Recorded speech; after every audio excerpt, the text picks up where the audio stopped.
বাংলাদেশের নিউজ আপডেটে আপনাকে স্বাগত জানাচ্ছি আমি মাহবুব শারুক। বাংলাদেশের 11তম প্রধানমন্ত্রী হিসেবে শপথ নিয়েছেন বিএনপির চেয়ারম্যান তারেক রহমান। একই সঙ্গে তিনি তার মন্ত্রিসভাও গঠন করেছেন। প্রধানমন্ত্রীকে নিয়ে নতুন সরকারের আকার দাঁড়িয়েছে 50 জনে, এর মধ্যে 25 জন মন্ত্রী আর 24 জন প্রতিমন্ত্রী। বিএনপি সরকারের মন্ত্রিসভায় জায়গা পাওয়া 25 মন্ত্রীর মধ্যে 16 জন প্রথমবারের মতো দায়িত্ব নিতে যাচ্ছেন, আর প্রতিমন্ত্রী হিসেবে শপথ নেওয়া 24 জনই প্রথমবারের মতো মন্ত্রিসভায় ডাক পেয়েছেন। বাংলাদেশের নতুন প্রধানমন্ত্রী তারেক রহমানকে অভিনন্দন জানিয়েছেন অস্ট্রেলিয়া, ভারত, চীন, পাকিস্তান, সুইজারল্যান্ডের প্রধানমন্ত্রী ও সরকার প্রধানেরা।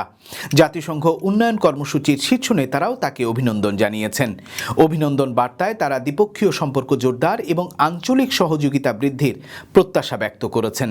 এদিকে ভারতের প্রধানমন্ত্রী নরেন্দ্র মোদী তারেক রহমানকে সপরিবারে ভারত সফরের আমন্ত্রণ জানিয়েছেন।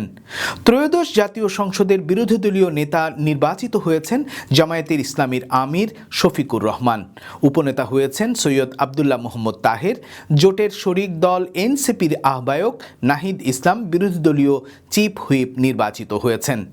নির্বাচনে সংখ্যাগরিষ্ঠতা পাওয়া বিএনপি সংবিধান সংস্কার পরিষদের সদস্য হিসেবে শপথ নেননি, তবে জামায়াতে ইসলামী এবং এনসিপির নির্বাচিত এমপিরা সংসদ সদস্য এবং সংবিধান সংস্কার পরিষদের সদস্য হিসেবেও শপথ নিয়েছেন। এর ফলে সংবিধান সংস্কারের প্রক্রিয়া নিয়ে অনিশ্চয়তা তৈরি হয়েছে। এদিকে গণভোটের বৈধতা চ্যালেঞ্জ ও ফল বাতিল চেয়ে হাইকোর্টে রিট দায়ের করা হয়েছে। এই ছিল আজকের বাংলাদেশের নিউজ আপডেট। আল্লাহ হাফেজ।